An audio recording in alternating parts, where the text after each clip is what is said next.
Hey, guess what's happening on this week's episode of the Beating Diabetes Lifestyle Podcast with your friend and host, Oscar Camejo.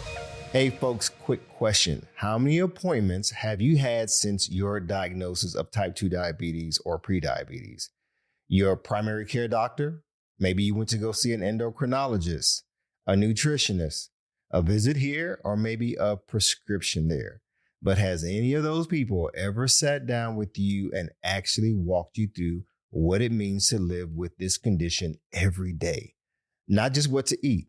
No, that's a big part of it, but we're not just talking about food. I'm talking about not just your A1C or what it should or shouldn't be, but the real stuff. I'm talking about the stress, your habits, the emotions, the decisions you make around the clock, especially late at night. Guess what? That is what a certified diabetes care and education specialist does. That's their job. And chances are you have never seen one. Maybe your doctor never mentioned it. Maybe you didn't even know that person or that role even existed. Maybe you've been managing this thing alone by yourself for so long and you're frustrated. Well, today we're going to change all of that. Welcome to the Beating Diabetes Lifestyle Podcast with me, your host, Oscar Camejo. Today I have a special guest. Her name is Sarah Henkes.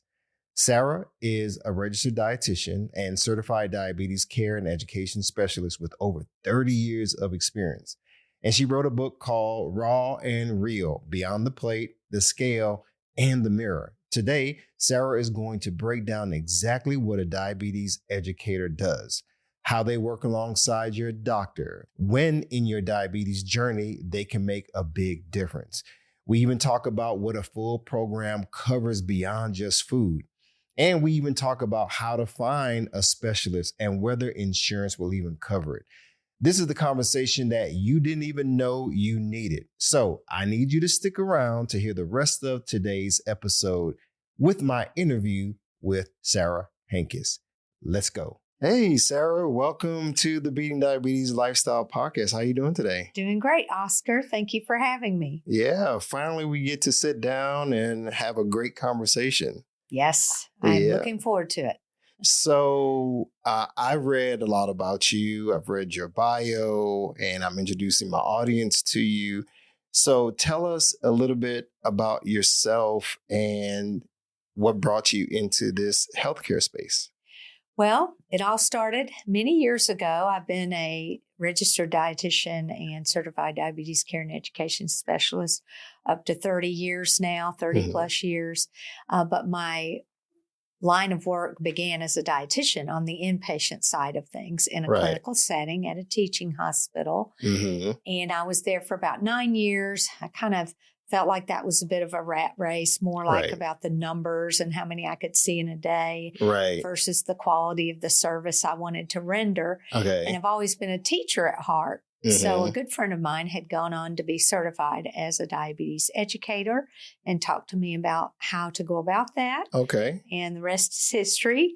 I also had a very good friend who had type 1 diabetes, who was part of my inspiration as well. Wow. So when you talk about inspiration and being in it for in this space for what, 30 years? Yes. Has been? So what would you say has been your greatest thrill or excitement? Like what keeps you going? Well, I think there's always multiple things that keep me challenged as an educator. We look for we have to do continuing education hours up to 75 every 5 years, both as a dietitian and as a diabetes educator. So I'm always at different conferences, both live and online, learning more about the various aspects of treating chronic disease and how to just tone up my skills, so to speak, to serve my clients better and give them more. And so that's part of it. And then also I've led some things outside of my day-to-day practice, like diabetes support groups, cooking classes, different things like that in the community that tends to be very rewarding as well. You get, at a level of with them with their day-to-day life with diabetes. It's a little bit different there than it is in the clinical setting. Of course. And when I was researching dietitians and nutritionists to have on the show, I was Googling one day And I remember kind of seeing this entire list. And then I believe your name came up as the first or second. It was a second, actually. I called the first one, no answer. So I dialed you, and I don't think it was a coincidence. You picked up right away. You remember the story. And so for me, having you on the show really means a lot because, with my audience, hearing from a professional, hearing from someone who's certified, who has the experience to bring the balance. Of course, I've lived through my own diabetes scare, but to have someone who is a professional, who helps people on a day-to-day basis, and you have the tenure, I mean, it's so great. So when I start thinking about your brand, Raw and Real Wellness, it makes me wonder, like, okay, why did you come up with this? And what's the story behind Raw and Real Wellness? Yeah. It's interesting you say that because, with many years in practice, it seems like I was continuing to see a type of void in the lives of many of my clients, something that wasn't being filled, right? That was a bit of a stumbling block to the treatment of their chronic illness. And I got to thinking about that. I was attending a weekend retreat, and there was because I had on my mind I was going to write a book for a very long time before I actually wrote one. And I was sitting at a weekend retreat, and the speaker was using that phrase, raw and real. Raw and real. Which is how it became the main title of my book. But his reference to that was kind of tied into how we are called into encounters with individuals within our family, maybe in a workplace, that can be difficult. We're talking about things that are challenging. It might be even a little confrontational or perceived to be so. Right. And my other way of saying raw and real is let's be honest. Let's be honest here. Let's have an open, honest conversation. But with that, the educator, myself, I have to carry a spirit of empathy and understanding for the client, right? You don't want to come in all guns loaded, do this, put them on the defensive. You want to just kind of gently call them in so they can begin to kind of peel back the layers of their life. And it brings them to a place of exposure, if you will, or vulnerability, which can be tough, as you know. Sometimes that can elicit feelings of sadness or maybe anger. Maybe the person is in a place of denial or a great deal of resistance. So a diabetes educator has to be ready to roll with the resistance if it exists for that person. Maybe they're not ready to move in a certain area of change with lifestyle habits. Or they may have a place of referral for this individual, to seek out some mental health support for a particular need, such as depression or anxiety. So the let's be honest, it really encompasses a role the educator has to play in entering into conversations where they learn more about the client, as the client kind of peels back some of the layers of their personal history and their story with diabetes and before they had diabetes, what was life like. So. And it's so interesting you say that because in my space and what I do, I get emails all the time or messages on social media from people who say, hey, Oscar, I came across your content and I've been newly diagnosed with type 2 diabetes, high cholesterol, high blood pressure, all the markers, metabolic syndrome. And I don't know what to do. My doctor says I need to, lose weight. I need to get on all these medications. And it just seems so overwhelming. Right. So I'm pretty sure you come across people like that who are just overwhelmed and they don't know what to do. So what's your approach with being honest, being real? How do you ease that person's nerves? Because sometimes it's like, before I can take step 2, I need to take step 0, which is bringing it down. Well, it's interesting you use the word step because often I will say it's about the next best step. Treating chronic illness truly is a process. But we live in a world of quick fixes. That are often held up by a lot of masterful advertising. Of course. You know this, having been in this role of marketing and all. It's it's quite challenging. And then there's a certain distrust, just like there is of government entities. There's a certain distrust oftentimes with clinical settings. Really? Maybe because the person had a poor experience the first time around. Maybe they didn't feel heard or they felt put down, you know, or threatened. Right. So we have to kind of, again, use some active listening to really understand where the person is in their journey with diabetes. And if they are feeling overly burdened or overwhelmed, the first thing I advise them to do is really slow down and think about what's happening. Really? You know, and talk to me about that. And then from that point, I can determine, do they need someone more than a diabetes educator to, you know, unravel this situation? I had a gentleman recently, oddly enough, on some travels I was on. I was on a plane from New York back to Atlanta, and the gentleman said to me, we got to talking about what we were each doing with our lives. He was going on to medical school, wanted to become an orthopedic doctor. Okay. And so we got to talking about health. As usual, I'm telling him my background. Right. And lo and behold, he had diabetes. He was on an insulin pump with a continuous glucose monitor and had been since age 14. Really? So he had type 1 diabetes. Type 1, yeah. But one thing that came out of that, which relates to what we're speaking to, is that as a young person in his early 20s, he felt somewhat burdened by the day-to-day with diabetes and felt like he was kind of like, I guess, out of his circle of friends, so to speak, not feeling so-called normal because he was worried that he could not engage on things like a week-long biking adventure.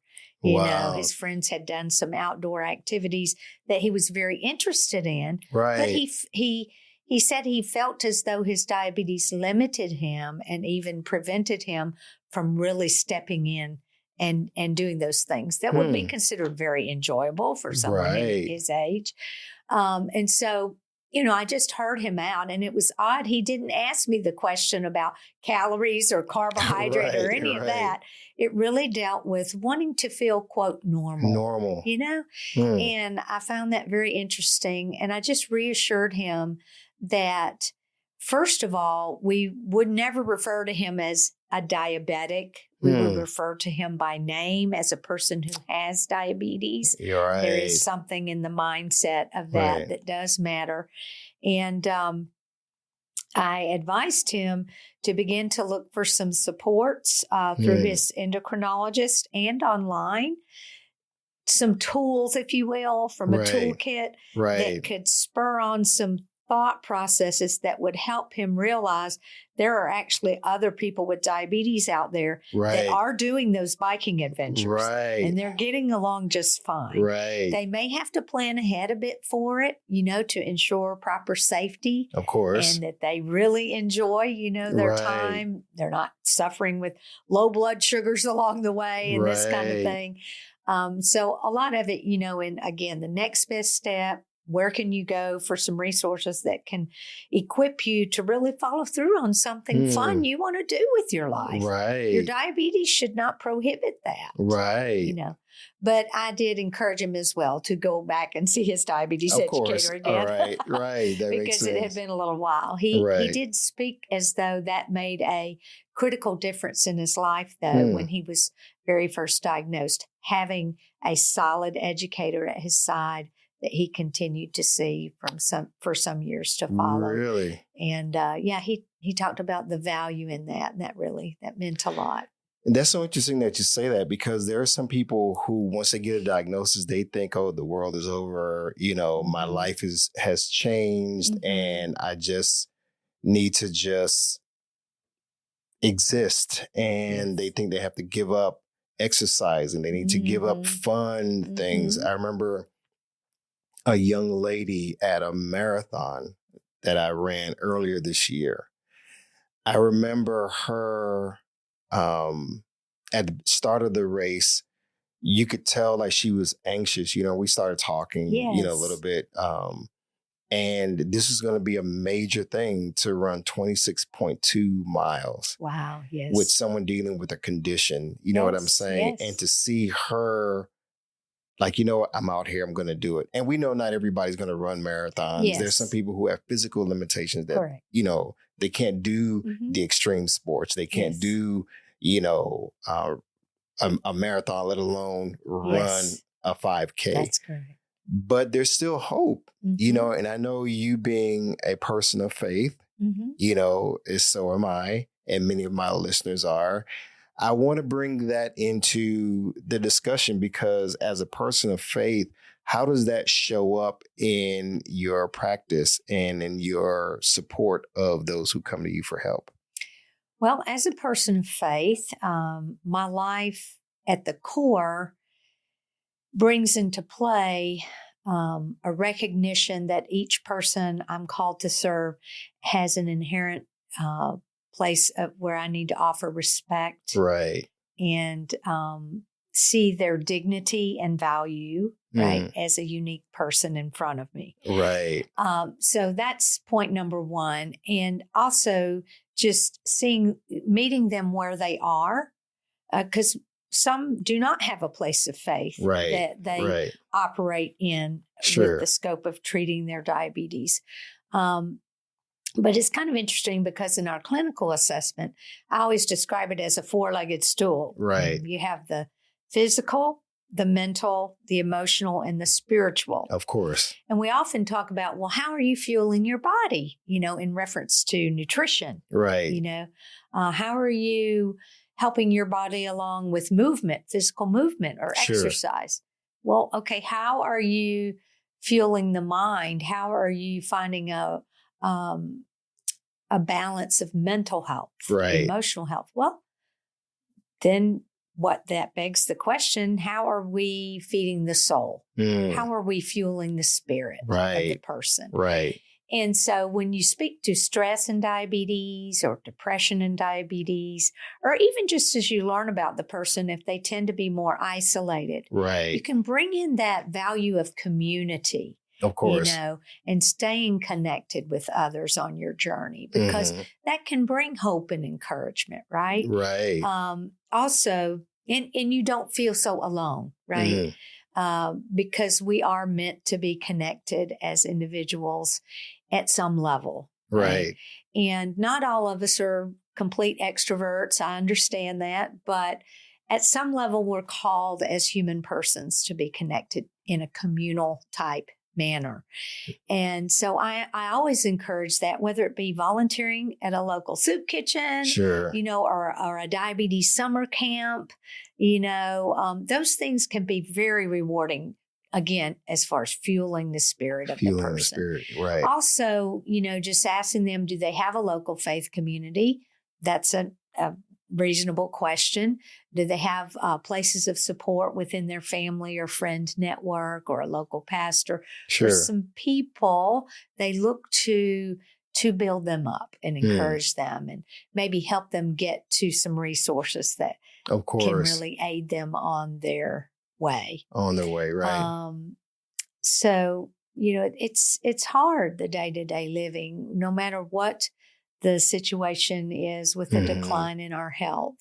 And even the more healthier individuals are going to have challenges. It's part of the human condition. Of course. But, how we decide to tackle that with each other, and, that we recognize we don't have all the answers. That's another part of living with faith.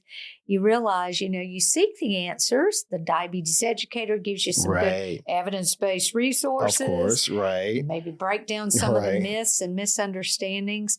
But all in all, sometimes you look to a divine power and grace to try to weed through all the information and get to what's the right fit for me. Right. Because each journey is uniquely its own. Exactly.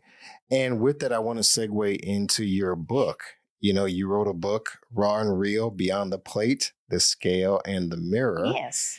And it's a very hopeful book. It provides hope. It provides education, inspiration.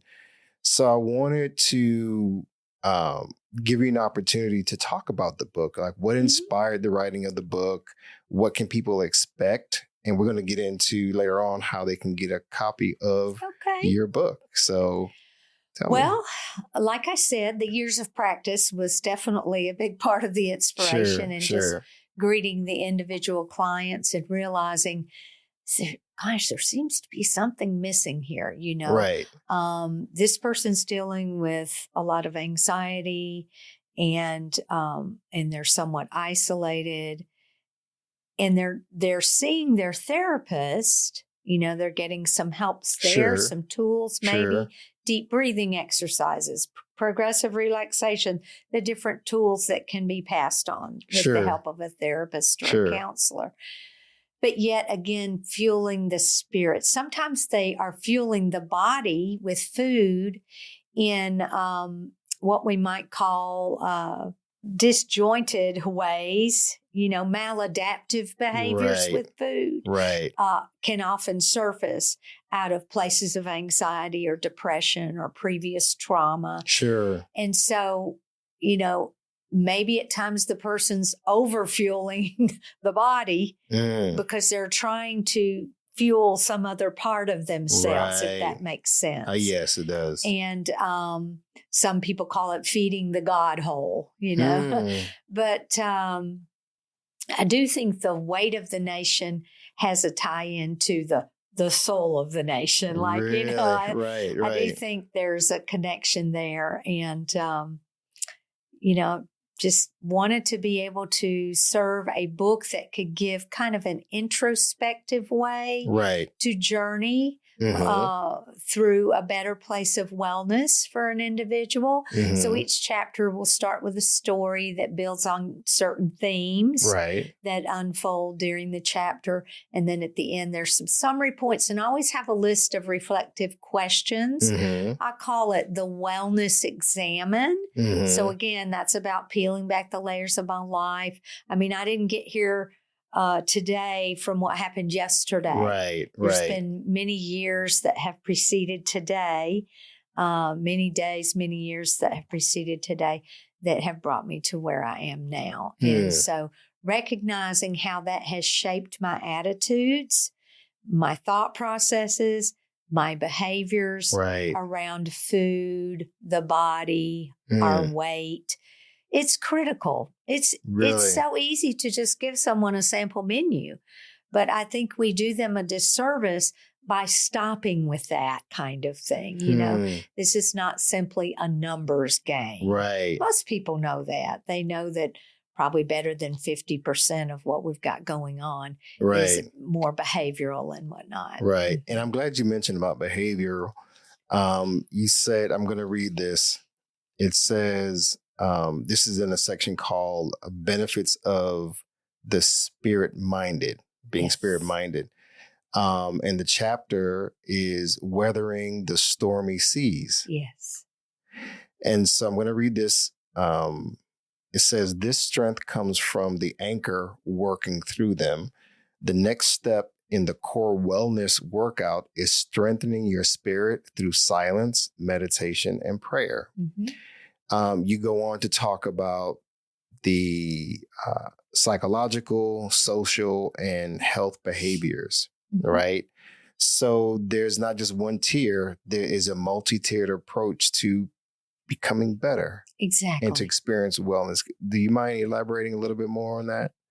Well, as I mentioned earlier, that holistic approach to the individual.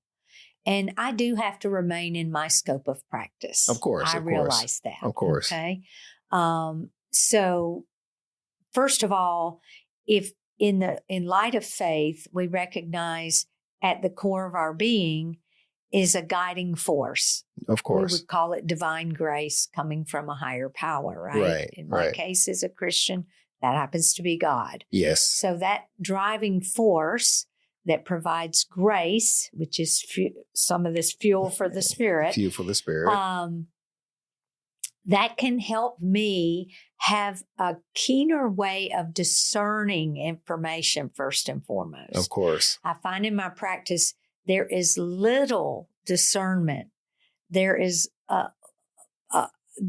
aren't many people that really take a deeper dive into what they're reading or hearing. They're just simply consuming information. Right. And I think maybe that's a product of just where our structure has gone over the years generationally, and whether a person, whoever their caregiver is, if they've helped them develop those skills. Let's look at this closer, Of course. Let's kind of investigate this a little bit. Back in the day, we wouldn't have called it fact checking, like we do now. But a mind and a heart for discernment that's connected with a higher power, as in God, it will have a stronger way, if you will, of getting to that point of truth that's being sought out. Okay? All of us are searching in life, right? Of course. Whether it be through matters of wellness or other aspects of our lives. But so, recognizing that in the beginning, that there is a driving force that can aid us along the way. Sure. And that,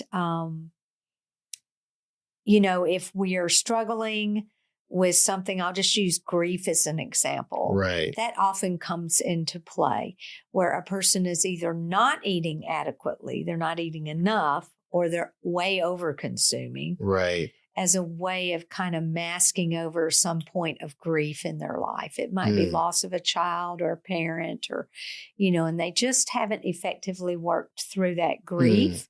So back to the maladaptive behaviors with food. Right. So we talk about, where are the grief resources out there for you, other than a pastor at your local faith community? Right. What are some resources online? Maybe they're going to use a chat area or someplace online to engage with others who are going through a similar grief process. Right. Again, so they are navigating that and they don't feel alone. And if they're able, because we all have our own unique journey with wellness, we have our own unique journey with things like grief. Right. And there's no set time to it for an individual, right? No set way that it's going to come about. Right. But there are some commonalities in the ways that surfaces for us. Of course. And definitely food, by and large, is something that does get used differently in places of grief and sadness. And, with the book, those questions I give at the end of the chapter, because there's a chapter that deals some with the grief aspect of life. The questions at the end of the chapter are meant to just kind of place the person where they can process what's going on and then maybe take that next best step. Wow. Whether it be meet with someone who can really proactively talk with them about it and see ways to cope. Okay. Because it's not about really fixing the grief. Right. And it's not really about the grief's going to go away, so to speak. It's how do we cope? How do we deal with this in the moment when it's happening? And what are some ways we can remember without the sadness? Oftentimes I speak to this in there as well, with the spirit of gratitude and where does your joy come from in life? Because living day to day with diabetes for some can feel like a major burden. It can be very stressful. But what are the avenues of your life where you find joy? Right. So we want to accent the positive. Right. Of Let's course. look at the wins. People always want to enter my office talking about what they haven't done. Right. Or, I've been so bad over the last week. Right. And I just call them in on that. And I say, hey, can you tell me what went well in the last week with you and the diabetes? Wow. What are some positive wins? What are some positive wins? It might be something like they drank a lot more water. Right. They hydrated better. And then they went to bed an hour earlier. And helping them to do that, they get to stack their wins. And the goal is to have more wins than, I don't want to call it losses, but you understand what I'm saying. So it's not about perfection. There's not a life of perfection with diabetes as much as there is anything else. But if they can sort of keep with that spirit of, let me stay focused on being grateful for the many blessings I do have. And if I'm overly fixated on what we might call the dark side, like the little, I imagine a cartoon character with a little rain cloud following him, day to day. If we stay stuck in that mode, I don't really think it frees us up to really enjoy life. Right. And see that there's hope on the horizon. Hope on the horizon. Yeah. And I wanted to bring this out, the hope and the faith aspect out, because it's very important, right? I know there's different people, people who listen to me and watch my program from different backgrounds and so forth. And I respect that. Yes. But we all want better health.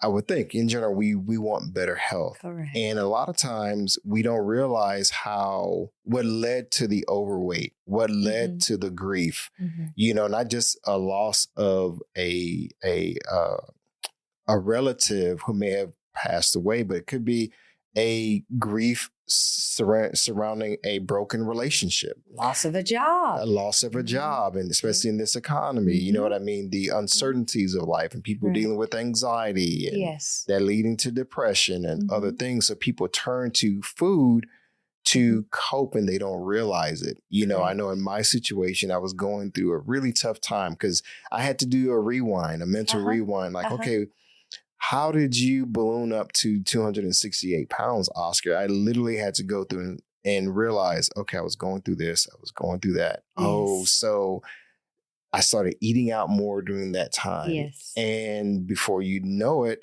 I wasn't feeling well. Went to the doctor. They diagnosed me first with pre-diabetes. 2 years later, I end up feeling even worse. And mind you, I'm gaining all this weight. Yes.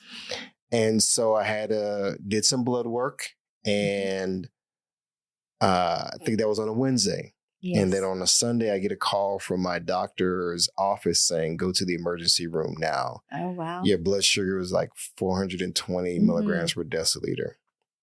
So it was scary. Yes. I get to the hospital, and in the hospital, in the triage, emergency room, I find out that I have type 2 diabetes. And I'm like, how did this happen? It's not supposed to happen to me. You know what I'm saying? And so that set me on a path of increasing my faith. Yes. Increasing my hope. Because I literally had a choice. Oscar, you gonna let this be the marker of your life, the end of your story, or is this the beginning of the rest of your life? And I was like, hey, I need to turn things around. That is so great what you just shared, because I try to draw the client into seeing the diabetes as an opportunity, an opportunity for growth, an opportunity for improvements in your health and well-being. Right. In fact, it can have a trickle-down effect. Of course. And impact others around you. Maybe coworkers see that you're making healthier decisions. Maybe a good friend or some family members. And so, that example, so to speak, that you're going to give by beginning to take those next best steps is really not just helping you, it can end up helping the world around you as well. Exactly. But seeing it as an opportunity and growing from it, that is a big part of that. Right. Because the other things, I often hear the statement, we're either going to grow better or bitter. Okay. And so we always want to strive for the better. Right. Keep striving for the better. Strive for the better. Let's take a quick break. Be sure to visit the website at www.beatingdiabetieslifestyle.com for access to free resources and other information that will help you along your journey. If you would like to submit a question or comment about the show or to learn more about the Beating Diabetes Lifestyle, you can always email me at hello@beatingdiabetieslifestyle.com. And if you haven't already, be sure to subscribe to this podcast. So, Sarah, you work with a lot of people who have complicated relationships with food, right? They may turn to food for comfort. They may be dealing with kind of what we talked about before, grief, depression, anxiety, and so forth. But in dealing with them and recognizing that this is an emotional challenge that they're dealing with in many cases, how do you untangle that without making someone feel ashamed and judged for where they are? Well, that's a great question because I believe the world we live in is very much about judging. Right. Oftentimes, and not always about, feeling judged about one's diabetes, but even in other ways, Right. I think we can even impose that on ourselves sometimes. Like the person who has a new onset of diabetes, they might come into my office feeling, I call it the shame blame game. Like they're looking at their past going, oh, if only I hadn't done thus and such, Right. And, I try to step into that with the client and help them to understand that matters of shame or excessive guilt are not going to free you up to move in a better direction. Right. So we're going to leave that out of the picture as best we can. However, if those thoughts are very pervasive for the individual and invasive, unhealthy thought patterns, what I call stinking thinking or toxic thinking, it can drive our behaviors in a way that's not great. Okay. And sometimes it can even keep us off course with making better choices. Right. So first and foremost, we want the person to be freed up and understanding it's not your fault. Right. Number one. Right. Okay. Right.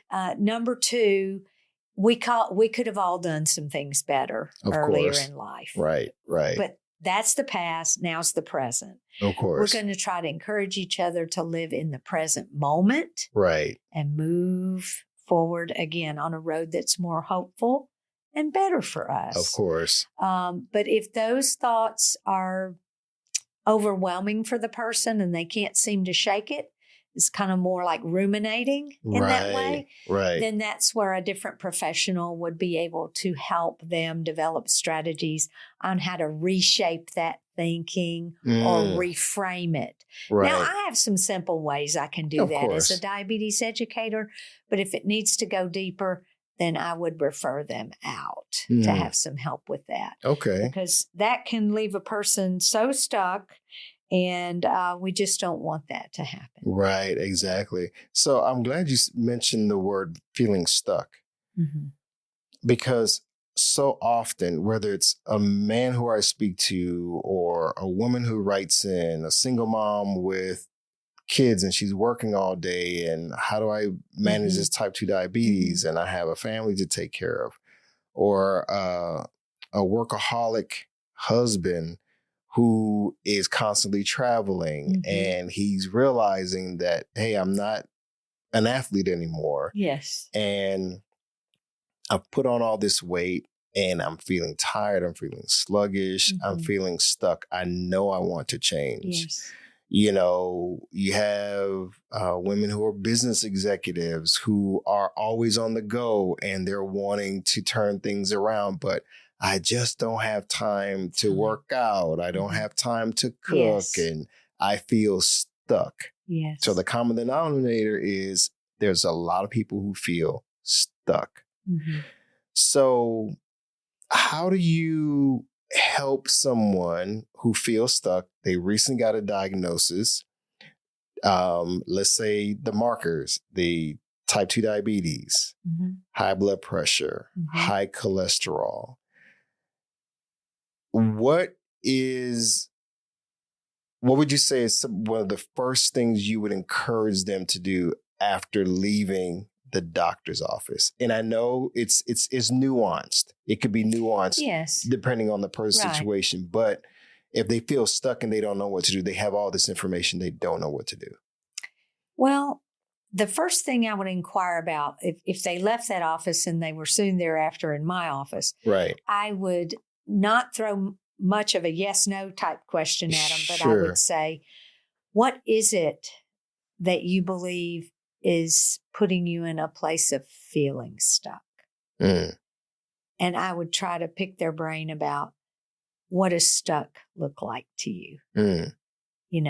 Is that because you've received too much information and you just don't have the wherewithal or skills to to understand how to break this all down. Right. Like, how do I start? Did Right. someone speak to you about the diabetes in a language that you didn't fully comprehend? That happens very often. We can tend to get into some clinical jargon and, Right.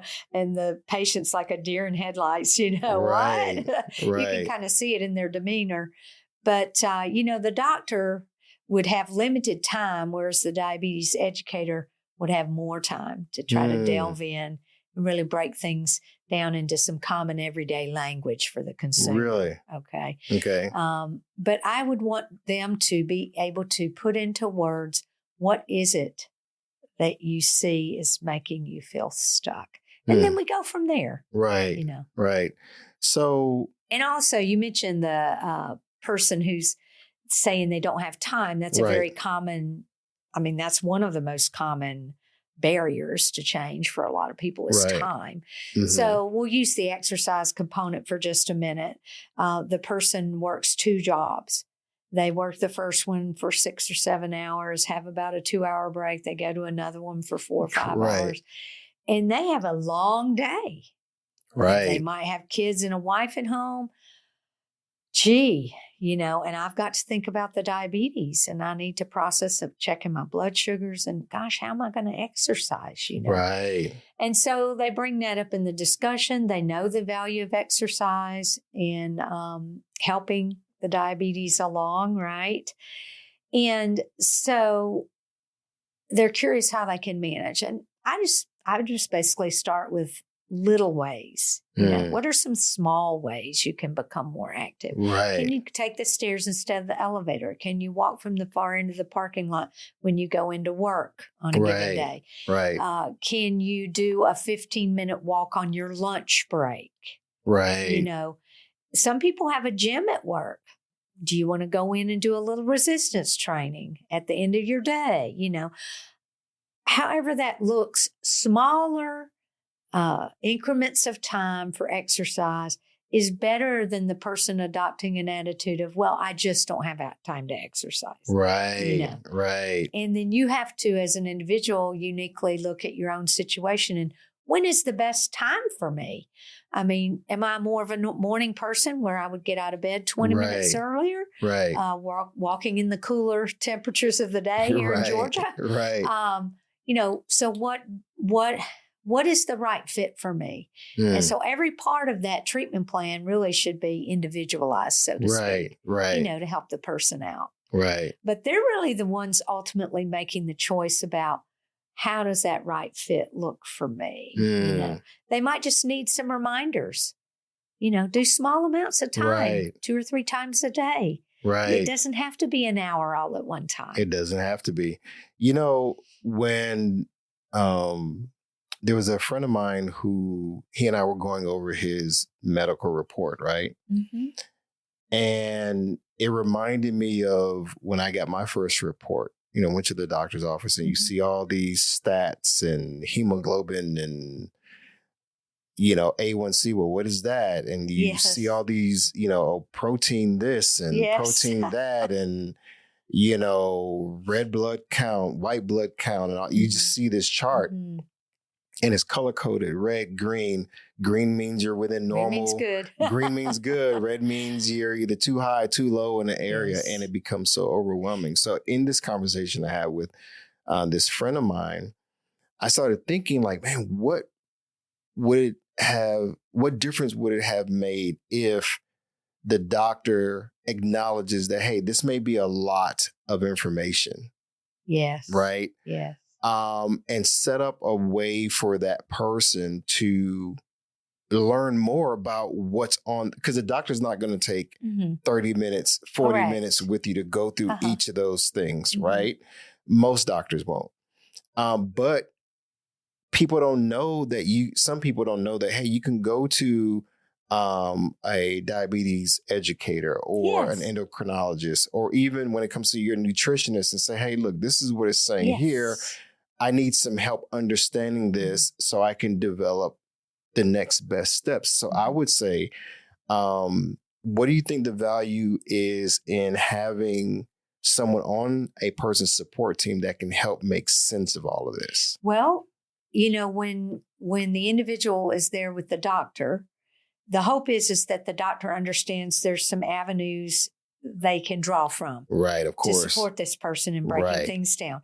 So, yes, it could be an individual diabetes educator that they're aware of that they can make the referral to. It can also be some outpatient dietitian and diabetes classes in a local outpatient setting at a local hospital. Those classes are usually, if they're part of a certified type accredited program, those are often covered by insurance. Okay. I used to teach like 2 half-day diabetes intro classes. Oh, wow. And we got lots of people in there that were just beginning that journey of how do I break all this down, right? Right. And so, and even that was overwhelming for them, because we're trying to hit most of the key factors behind diabetes self-management. And it can be a lot to take in. So, they have that first intro piece, and then we try to encourage them to come back for more of that one-on-one so we can individualize the different areas for them and really make more sense of some areas that maybe they didn't comprehend so well in the group setting. Right. You can also go to a website like cbcde.org. Okay. And if you want, you can put that up on your website for people to look at. And you can plug in your address. You can actually find a local diabetes educator close to you that you can call upon.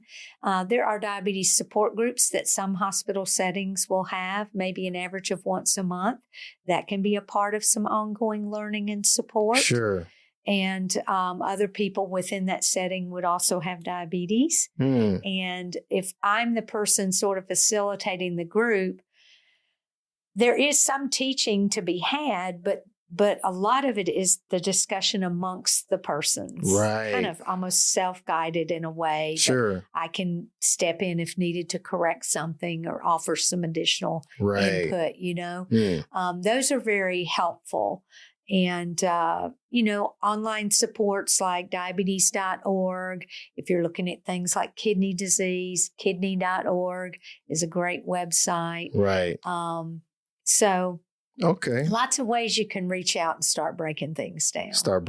Out. And I'm so glad you mentioned kidneys, because that's the next topic that I want to talk about.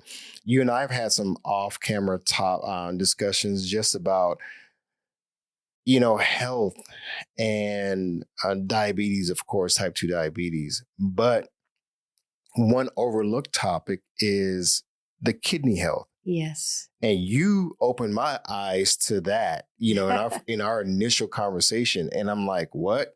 You don't realize there could be a correlation of, issues going on with the kidneys, and it's not just your high blood sugar and so forth. So let's talk a little bit about kidneys and kidney health and why this is very important for people to pay attention to, especially if they're dealing with high blood pressure, high cholesterol, type 2 diabetes and so forth. Yes, I'm glad you asked that question. This is an area that we try to offer education on that many individuals know very little about. They haven't really talked to their doctor much about the blood work. They haven't really looked at whether there's any symptoms that occur if this is happening, and so on and so forth. So the first thing we do is recognize, why is this happening? Longstanding high blood glucose levels take a toll on the body, the small vessels of the body, including the small vessels in the kidneys. The kidneys are a help to the body by filtering out waste, right? Getting the necessary balance of fluids and nutrients for the body in the blood. Of course. And so that filtering system, if you will, when the small vessels are damaged, the filtering system is thrown off. It's lessened. There's a decline in kidney function. Right. Okay. And so we might start holding on to more proteins and more of this or that as a result of the faulty filtering, if you will. Right. The person would look at least a couple of different test results annually in their blood work with their physician, so they can fully understand that. Sure. But one of them is the glomerular filtration rate, otherwise known as GFR. GFR, okay. And another one is the urinary albumin to creatinine ratio. It's a mouthful, Okay. but it's abbreviated, Right. UACR. Right. And those two test results are looked at annually for kidney health for the person with diabetes. Mm-hmm. And so you want to stay on top of that, just like you would cholesterol numbers. Okay. Right. You also want to stay on top of where your blood pressure stands. You know, most people with diabetes and high blood pressure, the docs will often propose a goal of around less than 130/80 for blood pressure. Up to 50% of people, adults, will have high blood pressure. And if you have the high blood pressure and the diabetes, well, those are two causes for concern. Right. Diabetes is the leading cause for chronic kidney disease. Right. And high blood pressure is the second leading cause of chronic Really? kidney disease. And what will happen is, as you're looking at test results, let's say you got your result back and you were in the 70s with your GFR. Mm-hmm. Okay. Anything between 60 and 89, we consider that mild loss of kidney function. Okay. There's not going to be any strong dietary measures at that point, other than maybe a reduction in your sodium intake. All right. If you're in an advanced stage, though, of kidney disease, say stage 4 or stage 5, at this point, we're looking at a possible protein restriction, along with just some closer looks at levels of potassium and phosphorus. So there would be other things to consider in the nutritional arena. Wow. In those very late stages of kidney disease. Back in the day, we were restricting protein in stages 2 and 3. We don't really do that any longer. Right. The studies do not reveal a need to do so at this time. Right. And it's important people understand that, because sometimes they may be looking at older information and they might be in the mild areas, what we label stage 2, with the GFR between 60 and 89, Sure. they might start restricting protein unnecessarily, and that'll actually do more harm than good. Really?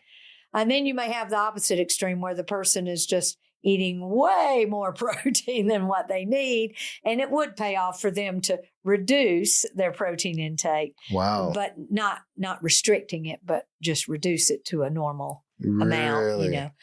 So if you were 175 pounds, right. You were male, and you did the kilograms off of that, got it in kilos, that'd be about 80 kilos. Sure. So we say, well, pretty average rate of protein per kilo of your body weight is 1. Right. So that would put the person at about 80 grams of protein a day. Really? But if they're way over here in stage 4 and 5 of kidney disease and they're not on dialysis yet, yeah, their protein intake might be placed as low as 60 grams a day. Really? Which is really low for a guy that likes that big 12-ounce steak. Right, exactly, exactly. So, yeah, I know that's a lot to take in, but, you know, reading on the kidney.org website, it's a very consumer-friendly website. Sure. With more about chronic kidney disease and diabetes would be especially helpful for the audience you serve. Right, Keep a closer check on those levels. You don't typically have any symptoms in the early stages of chronic kidney disease.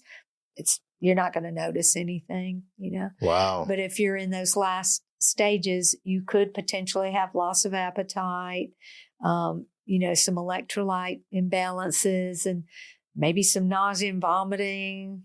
Some different things can be happening in those late stages. Late of chronic stages. Kidney disease. We're hoping we see people about it before they, you know, are over here at stage 4. Right. I've had that happen here and there, though, and it's unfortunate, but you just do the best you can with it when that comes your way. When that happens. You know? So you mentioned about protein. There's a lot of confusion around protein, right? Some people think they need more, something that they need less. And you kind of touched on this, you know, when someone has diabetes and they're worried about their kidney health, how should they think about protein? Well, I guess I could give you a couple of practicalities. So where does protein come from? Just recognizing that first and foremost. We can get protein in our milk and other dairy choices, cottage cheese, yogurt. Right. The Greek yogurts carry usually double or triple the protein of a yogurt that's not a Greek variety. Right. Then you have things like plant proteins, beans and peas, nuts and seeds. Right, the legumes. Yeah, legumes. And then you have meat and fish, seafood. Majority of clients I work with, they're using some kind of chicken or fish or turkey, lean beef or something in their plan. What they don't recognize is that a 3 to 4 ounce serving is probably no bigger than the palm of their hand. Right. And if they're doing 3 of those on their plate, even if they don't have kidney disease, that's probably in a lot of cases too much protein. Really? Okay. So if we're looking at consuming 12 ounces at a time in one meal, that's a lot.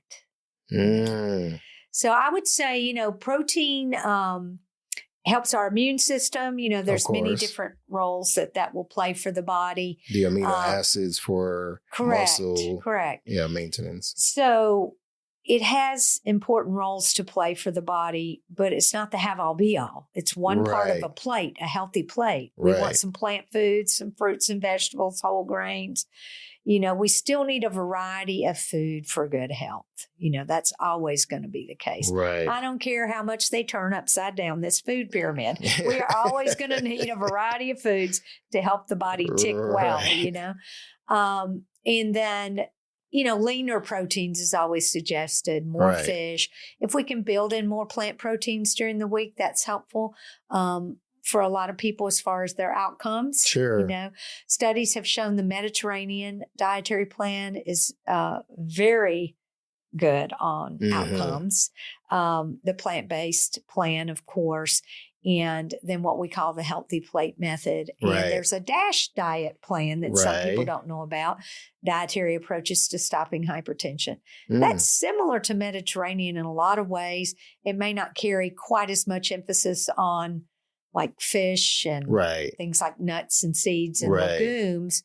But, it does have an emphasis on reducing sodium, though, in conjunction with just the general variety of foods. But I would say to the person, look at what you're doing with your protein first and foremost. Maybe they tell me they eat 5 eggs in the morning. I'm like, why do you think you need 5 eggs, for breakfast? Well, Rocky did it in the movie, they think they're going to build more. I'm like, there's a point at which your body needs what it needs. And if you over exceed that, you could just be laying down more fat stores. And not really helping yourself and sending your cholesterol upward. So, maybe they'll have 2 whole eggs and 1 egg white and just reduce the quantity if they've been over consuming. If you're drinking 3 tall glasses of milk a day, hey, maybe they were raised on a farm. I don't know. But, let's try to cut that in half. I always say start somewhere. Usually a good general rule of thumb is if you feel like you're excessive in a given area, start by reducing 30%. If you can go with that for starters. Okay, I like that. We talked about dietary restrictions that some people are placed on, but some people, they go on social media and they're like, okay, I want to lose weight. And this influencer gave me this advice. So a lot of people are taking advice off of what they see on social media. A 1-minute TikTok, try this concoction, try this. And people go to the extreme. So in your experience, what would you say to people who ask, well, do I really need, to go see a diabetes educator? Is that really necessary? What's the value in it? And with that, give an explanation as to the role of a diabetes educator. Well, life is not really meant to be lived in extremes. Right. We're called to a type of balance or harmony for the body. Sure. Right. And we're not going to find that through a fad diet, through a weight loss pill or shot. We're just not going to find it. That balance has to be derived from particular lifestyle changes in conjunction with whatever other clinical treatment is to be had for the individual. I think as far as the person who's gone on TikTok and whatnot, I mean, I could give you a prime example. I had a young girl who she had already developed, I think, type 2 diabetes at a young age. She was an older teenager, but she was being very influenced through social media. So much so that she, I guess, listened to a few shows, or not shows, but videos of another young lady close to her age talking about how she lost weight and how fast it came off. And then she proceeded to tell her teenage audience, this is how I did it. Well, this girl ends up in my office because the doctor met with her and her mother after she had become sorely dehydrated, ended up in the ER. She basically was hardly eating anything. Wow. She wasn't drinking enough water. And she just grabbed hold of that. And she thought to herself, I guess as a teenager, once she wanted to fit in. Right. And she thought that this whole weight within the context of her identity, right? And her level of acceptance with others, she needed to get somewhere fast. She felt desperate. And, at that age, we don't process things in the mind the same way we do later in life. We don't think of the potential harm that can bring about. But lo and behold, it was actually pretty much life-threatening for this young lady. Really? If the mother had not picked up on what was happening and had not gotten to her doctor with her. Wow. And then from there, they sent her over to my office as a dietitian and diabetes educator. And we started a series of some visits. Right. Because basically, if you allow enough of that to seep in, I always say the inches from the head to the heart. Right. If there's a direct connection there, and there usually is, then, that can translate into behaviors that are either going to bring help or harm. In her case, it was bringing great harm. And that age is so vulnerable to eating disorders. And it's just, and I've worked some in that arena. So wow. That's difficult. So seeing difficult situations like that, going back to the role of the educator. The role of an educator, like sum that up, the role and the importance. So part of my role in that client visit and others is to first, break down those misunderstandings. Sure. Or what they've adopted as things that could bring them harm. I have to get the buy-in from the client, whether it's a teenager or an older adult. Right. Okay. So I work at kind of getting the buy-in, if you will, to something that's evidence-based and will bring them some healthy outcomes, and also have to be attentive to other things that are part of their treatment plan. So, for example, some of the basics we cover with diabetes in an opening visit would be, here's the keys to self-management. Monitoring of your blood sugars. Here's how often that usually would take place based on your given situation. Medications. If they're on a couple of meds, I explain how those act in the body to help lower the blood sugars, whether there's any side effects. If I have the value of having a pharmacist on my team, I did while I was working with the VA, that person also can come in as a person with more intense knowledge of medications even than I have, right? But I have a lot of familiarity with diabetes medications. We cover that realm. We look at nutrition, of course. We look at exercise. We look at managing stress, things related to mental health. And in recent years, I've put more and more emphasis on sleep health as well, sleep Really? hygiene. Mm-hmm. I have a number of individuals that come see me that also struggle with sleep apnea. Right. So that can really do a number on the diabetes. It can increase your risk for heart disease. It's quite a biggie. So, not to overwhelm the client, but we do little by little, visit by visit, try to break down those key areas of self-management. If I have to teach them how to take insulin properly, I'm trained to teach them how to give injections. I'm trained to teach them about how to properly store their insulin, checking for expiration dates, and then monitoring with a continuous glucose monitor. I've set people up on those systems and talked to them about how to utilize those. Not every person is the right fit for a CGM. Of course. But many are, and it can be a great tool to help improve their overall diabetes. Right. It gives us a lot of information. And for those who aren't aware what a CGM is. So CGM is continuous glucose monitoring system.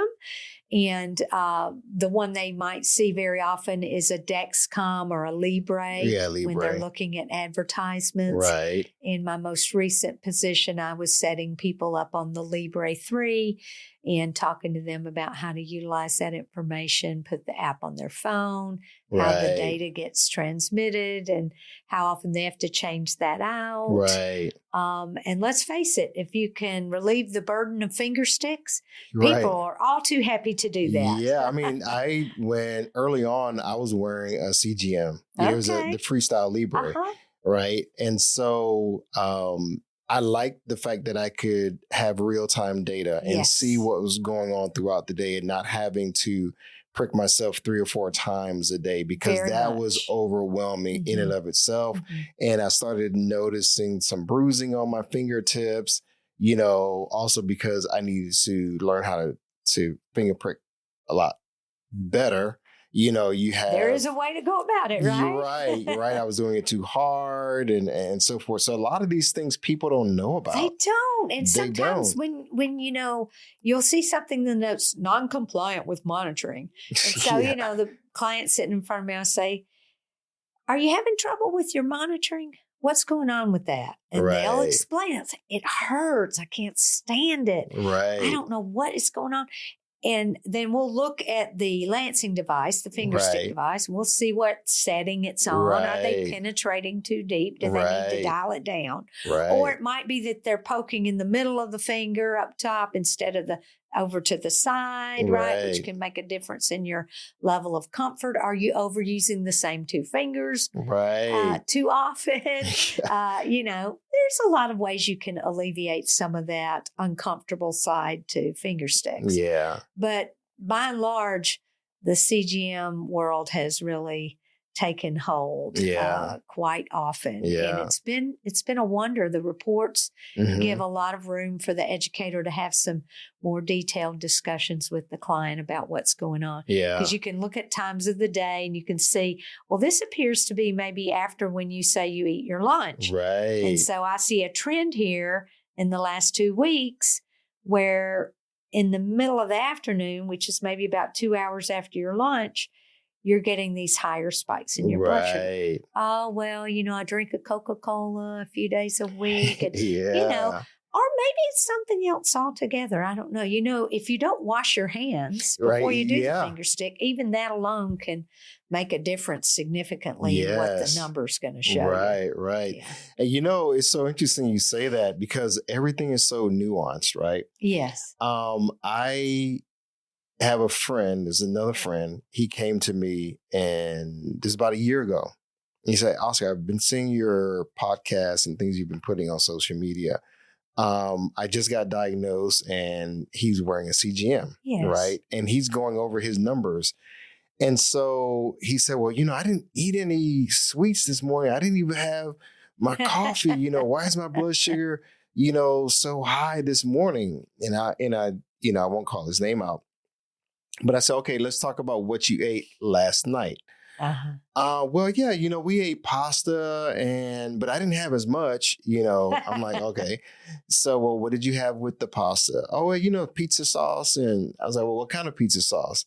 And then I'm started educating him on the sugar content in the pizza sauce. Probably totally aware of the hidden sugars in the pasta sauces and all of that. Yes. And then too, many don't understand that while we're at rest, asleep at night, the liver is generating some glucose for the body. Exactly. So if you wait too far into the morning to have something, then it's going to, in a sense, trigger that release of added glucose from the liver, almost as it's a way of compensating for the fact that I'm not eating yet. And I haven't eaten I still need energy. Yeah, I haven't eaten since 6 o'clock the day before with my pasta meal. And now here it is 11 o'clock in the morning. Maybe I could tone down those increases in the morning by simply having something small in the morning. I might not be ready for a meal. Not everybody wants a full meal when they get up. Some want more like a snack, a yogurt and some berries.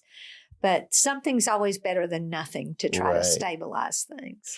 And I'm so glad that you said that. I mean, we can go on and on. One of the things that, as we wrap up, I want people not to feel like they have to starve themselves. No. That's one of the worst things they can do. People, I have to get this weight off of me. The doctor says, I need to lose 50 pounds and I have to do this and I have to do that.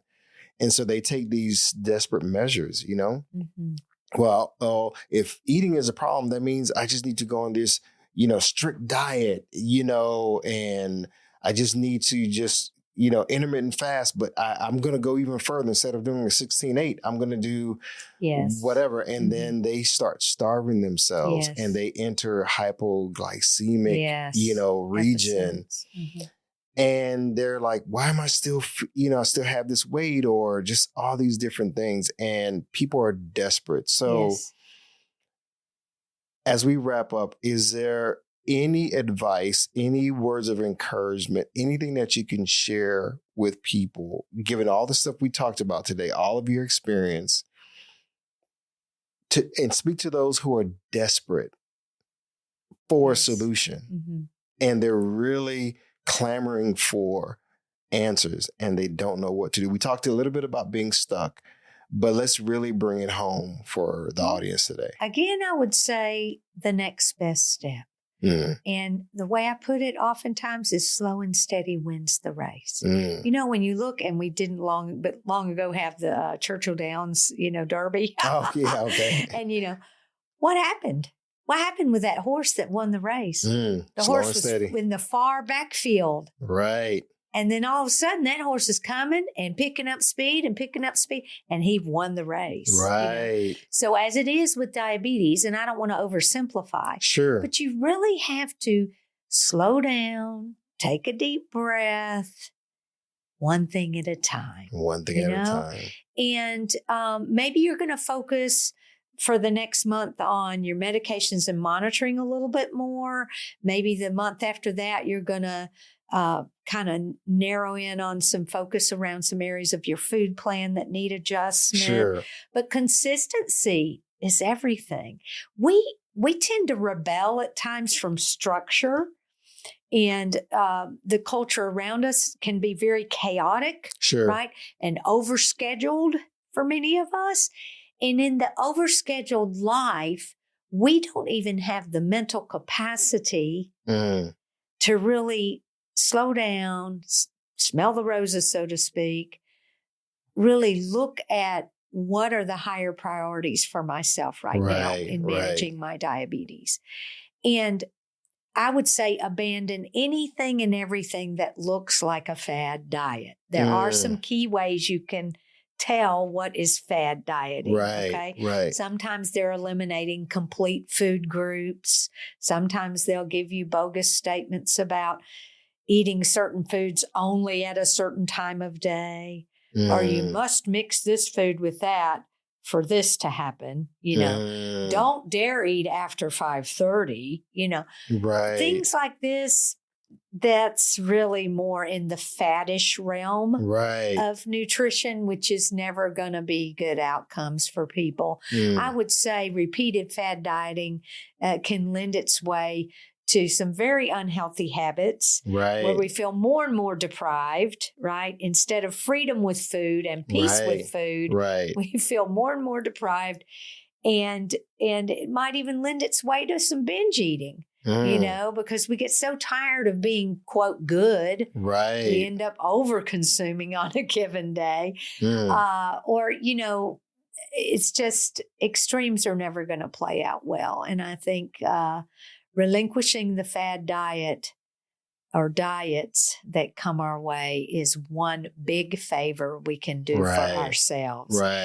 Go online, learn a little bit more about a Mediterranean meal plan. Because we know we have some of the proof behind that in the research that show the better outcomes. You know, look at having maybe a plant-based meal a few nights a week. You know? Start small, introduce some small changes. Don't ever look for the quick fix. There is no quick fix. Okay. And that's where we say, you know, I empathize. I understand you're feeling desperate. However, I must be real with you. I must be raw and real. You have to be honest, right? Because I want what's best for my client. You know, I'm not here to shame anyone, to have them feel.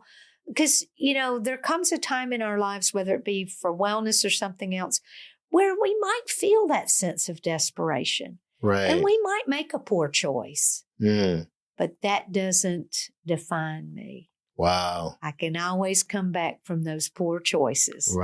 And start a new day. A new day. We don't stay stuck in the past. That's right. I love it. Yeah. Well, Sarah, this has been a great interview. There's so much that we've talked about, so much that we could delve into. I want people to be able to find you. How can people get in touch with you? How can they learn more about what you offer? Well, they can reach out to me with questions, or if they want a copy of the book, we can talk about how to get that to them. My email is probably one of the best ways to reach out. And that's my last name, Hankes, Hankes, Sarah, Sarah, at gmail.com. Okay, and I'll put that on the screen for everyone. If you put that on your screen, that'll be one of the best places to reach out. Yeah, and hopefully one day you'll be starting your own podcast. Yes, we hope to be entering into that realm maybe in the fall. We're going to see how the rest of the summer goes, but hopefully before the end of the year, I'll have something up and running. It'll be more faith-based, focused. But there will be a little wellness twist at the end of each one. So. Yeah, you have a dynamic message. And I think with all of your experience and your tenure in the industry with helping people, I think it's necessary. Not that I know it's necessary. Well, and I admire you for bringing on clinicians to your show that can help to fill the gap for some people, you know? It's very worthwhile that you have decided to team up with other persons to really, I would say, provide your audience the best of what they can get. Yeah. Well, thank you so much again for being on the Beating Diabetes Lifestyle Podcast. Thank you, Oscar. I hope to have you back in the future. Hope to be back. Of course. Yeah, you're going to be a regular on the show. Thank you. Thank you, Oscar. Awesome. Well, there we go. Blessed day to you and to your audience. Thank you. Thank you. All right. Well, that's it. Well, there you have it, folks. I hope you really enjoyed today's interview with Sarah.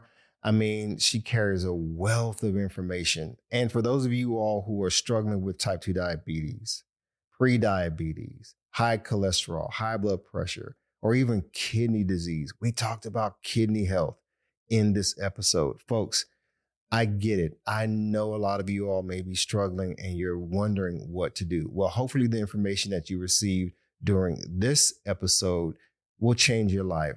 It's been very practical, and I hope you can apply this information to your life. And do me a favor, share it with someone. Share it with a loved one who could really use this. I know a lot of you all are wanting a support system, and you may not even know how critical it is. But hopefully after listening to today's episode, that changes. There's nothing like having your primary care physician in your corner, your registered dietitian in your corner, your diabetes educator in your corner. And what about your loved ones? Definitely having them in your corner. You know, you have me in your corner because I believe in you. So, as always, stay focused, keep moving, never go back, leap forward, bounce back because you can, my friend. And above all else, trust God. You got this. I believe in you. Hi, everyone. Thank you for tuning in to the Beating Diabetes Lifestyle Podcast with Oscar Camejo. We hope you enjoyed this episode. As a reminder, this podcast is intended for motivational and educational purposes only. It is not a substitute for professional care by a physician or other healthcare professional or qualified fitness instructor. This podcast is provided on the understanding that it does not constitute medical or professional advice or services. If you're looking for help on your journey, seek a qualified medical practitioner. It's important that you utilize someone who is a trained, licensed healthcare professional who can help you on your journey toward good health.